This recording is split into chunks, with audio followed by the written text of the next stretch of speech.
बिस्मिल्लाहिर्रहमानिर्रहीम। अस्सलाम वालेकुम। अल्लाह पाक सबको अपने हिफ्ज़ व अमान में रखे और आप सबकी मुश्किलात पर और परेशानियों को दूर फरमाए, आमीन। जिस तरह वक्त आगे बढ़ रहा है, हमारे मसाइल में भी इजाफ़ा होता जा रहा है। आपके तमाम मसाइल और परेशानी के हल के लिए एक बेहतरीन और आसान वजीफ़ा है। नमाज फ़जर या नमाज इशा के बाद कोई भी वक्त मखसूस कर लें और अपनी हाजत को ज़हन में रखकर इस अमल को शुरू करें। करना यह है आपको कि 41 दिन तक इस अमल को बिला नागा करना है।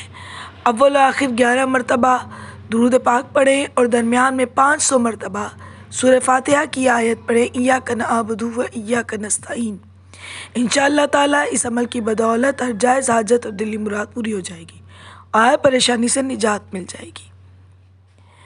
मुझे अपनी दुआ में याद रखिएगा। वीडियो पसंद आए तो लाइक और शेयर करें। मेरे यूट्यूब चैनल को सब्सक्राइब करें और बेल आइकॉन का बटन दबाएं ताकि आने वाली वीडियोस आपको मिलती रहें। शुक्रिया।